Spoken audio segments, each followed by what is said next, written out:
Alright, so here's my artwork that's open up in Photoshop right now. And what I did is I drew this by pencil on a piece of paper. And then to darken the lines, I used a Sharpie. I then adjusted my brightness levels and my contrast levels on the scanner to make the lines even darker. So right now we're in Photoshop and everything's looking pretty good with my lines and all. However, if I use pencil or maybe I didn't adjust the settings too good on my scanner, I might need to darken up the lines. And one quick way to do that is to go up to Image, Adjustments, Levels. And when I go there, I want to be concerned with these three sliders. The first one is my black point. The second one is my midtone, so my gray points. And then also my white points. Okay, that'd be my highlights. Okay, let's go over to our black point, which also could be our dark tones. And I want to darken it up. Now right now it's pretty dark, so it's probably not going to help it too much. I'm going to drag it over. You can see there's not too much going on to improve the darkness of the lines. However, if I go over too far, I'm getting all these little specks in here right here. And I'm starting to really pick up some color in the paper, because the paper is actually pretty bright white. And it's looking pretty bad here. So I'm going to just drag that back and leave it alone since everything was pretty good to begin with. And I'm going to hit OK. Now one thing to do when you're digital painting is to make new layers for all your different colors that you use. And you don't want to paint on the outline layer with all your artwork. And you can see right here, there's only one layer. Okay? So what I want to do is go ahead and call that, go where layer 0 is, and I'm going to go inside there, and I'm going to call it outline. Alright? And then when I go there, I'm going to go over and show you by using a brush why we shouldn't paint in this layer. So I'm going to go ahead and paint over it. And let's say I messed up, which I am right here. And if I would use my eraser, and you could see, let's say I want to erase just that black, what I'm doing is I'm also erasing my outline layer. Okay, my layer with my original artwork. And what you're seeing right there is called transparent pixels. Okay, and they look like a little checkerboard. Okay, that means there's nothing there. It's transparent. You can see through it. There's nothing there. No color, no image, no nothing. Okay, so what I want to do is I'll step back, edit, step back, probably what, 2 times. There we go.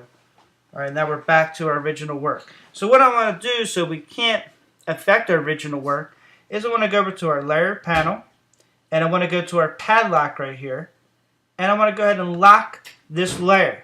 So now if I go over to where my brush is, I cannot paint over it. It's going to say it's locked. Or if I go to my eraser tool, it's going to say that this layer is locked.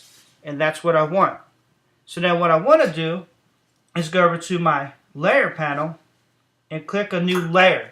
Okay? It's right next to your trash can. It'll say create a new layer. If you go over and highlight, it'll pop up. Alright, so I'm going to hit that. And there's my layer 1. And let's say we're going to paint this building first. And we could call this building 1. So we'll know all our color in relation to that building is on layer 1. So I'm going to go ahead and click in there and type in building 1. Hit enter. Alright. And I'm going to go over here and select my magic wand. Okay. Now right now I see a lot of people that do this by an accident, is that they'll try to use their magic wand to make a selection, and then what they're doing is they're selecting everything and they're getting frustrated and they're wondering why. That's because, as you can see in the thumbnail, that it's just transparent pixels right there. There's nothing there. Okay, so that's why it's selecting everything. So what you want to do is go down to your outline layer where your artwork actually is. Okay, and there's paths all over the place. If we want to go and click on our roof now on our building 1. Okay, so here's building 1, and we selected the roof, and now we have our marching ants. Okay, we made a selection. So that means nothing outside of this is going to be affected when I paint that roof. Alright, so we're going to go over to our foreground color on top. Let's change that from black let's say we kind of want it like in the gray range. We're going to click on that. We're going to hit OK. We're then going to go up to the top layer, building 1, and we're going to go ahead and paint over our roof right here. And we could go ahead, since it is not going to affect anything, I could go ahead and just make a really large brush with a large diameter in it, and I could just click it once instead of painting over it, because nothing around and outside that selection is going to be affected. Alright, so then I could just go ahead and make another selection of my building. And let's say I want to do right here to the front of it, and then maybe I want to make that a little lighter gray. Okay, maybe my sun, the light source is coming up here and it's going to shine down here, so it's going to be a little lighter. So I'm going to go ahead and make that a little bit lighter of a gray. Let's go back to building 1, and we're going to go ahead and make that a lighter gray. And then I'm going to go ahead and deselect it, Control D with the PC or Command D with a Mac.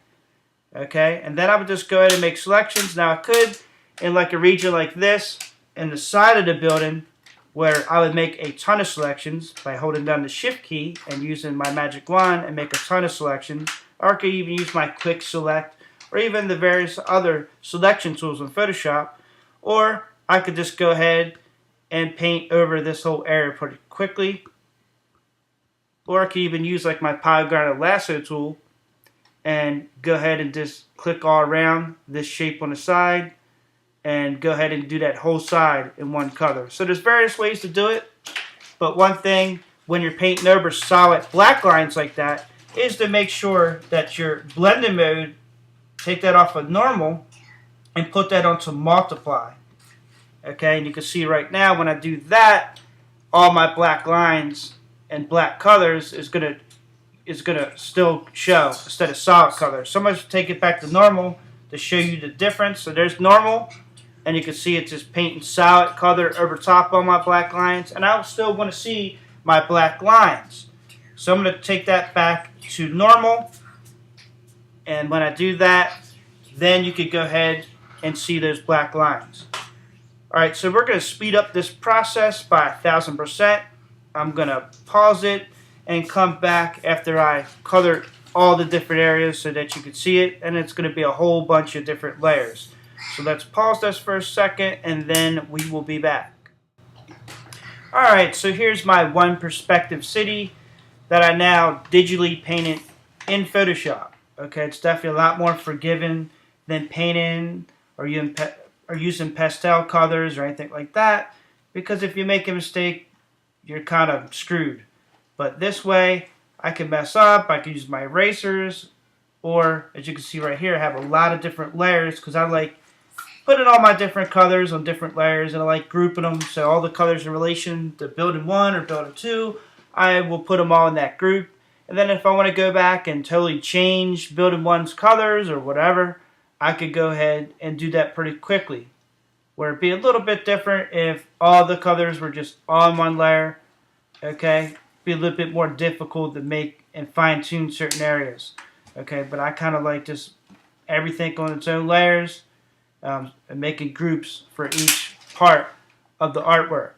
So you can see here it definitely makes an improvement from having just the illustration just drawn up with pencil and then a Sharpie and then bringing it in to Photoshop and really enhancing it and digitally painting. So I hope that this little tutorial that I showed you will help you. If you have any questions, you could definitely ask it at the bottom on YouTube, and I'll be pretty quick to answer it. But there's definitely going to be more videos coming out for me, just some basic tutorials to help those new to Photoshop. Alright, thanks a lot, and if you hear any background noise and all, it is my 4-year-old daughter that's been homesick for a few days, and she's feeling a little bit better, and she wants me to play with her, so she's a little anxious for me to play with her, and she's just been making a lot of noise in the background, and she wants me to really play with her. So I'm going to go ahead and sign off, and I'm going to go play with her. So, and she's smiling right now. Yeah, she's real excited.